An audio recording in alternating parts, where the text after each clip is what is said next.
À sa sortie de prison, cet homme découvre une chose terrible. Il a purgé 25 ans de tôle à la place de son patron. Mais dans le clan, il n'y a plus aucune place pour lui. Le territoire qu'il avait conquis au prix de sa vie. Ces gens-là se le sont partagés jusqu'à la dernière miette. Son patron, celui avec qui il a tout traversé, finit par lui parler. Mais c'est seulement pour l'envoyer à Tulsa. Et tout le monde sait que Tulsa, c'est un trou paumé au milieu de nulle part. Autrement dit, on l'exile purement et simplement. À cet instant, il comprend enfin. Ces 25 années où il a abandonné sa femme et sa fille au nom du fameux code d'honneur. Tout ça n'était qu'une vaste blague. Dwight accepte la réalité et part pour Tulsa comme prévu. Après tout, à 75 ans, il a encore de l'énergie à revendre. Mais ce que ces gens-là n'imaginent pas, c'est que sur cette terre désolée, Dwight va bâtir de ses propres mains un véritable empire criminel. Très vite, il débarque à Tulsa. À la sortie de l'aéroport, il monte dans un taxi, direction l'hôtel. Et la priorité, c'est de se faire de l'argent. Pendant qu'il réfléchit, le chauffeur, Tyson, devine qu'il n'est pas du coin, et se met à lui présenter la ville. Dwight apprend ainsi que Tulsa est une zone économique en plein essor. Peu de règles, et surtout aucune mafia. C'est là qu'il aperçoit, au bord de la route, une boutique qui vend du cannabis. Aussitôt, il y voit une occasion en or. Il descend du taxi, pousse la porte et entre. À l'intérieur, un seul vigile. Un braquage serait un jeu d'enfant. Il demande à l'accueil où se trouve le patron. Mais le vigile sent qu'il n'a rien d'un client honnête et le met dehors. Une fois sorti, Dwight attrape la gourde de Tyson,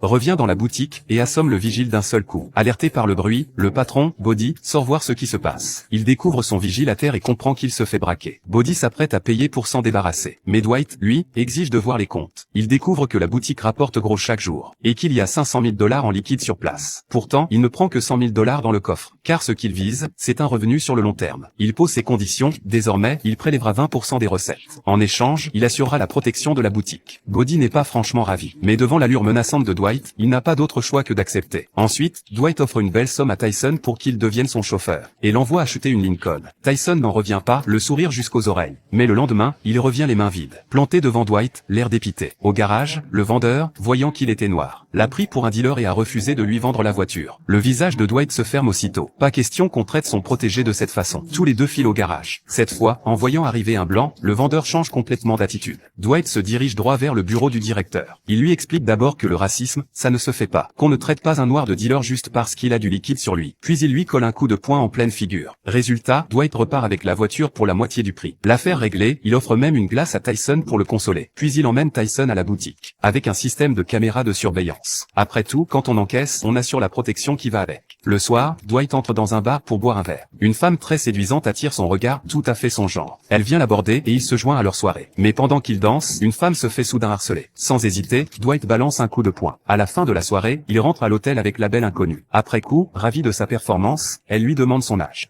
75.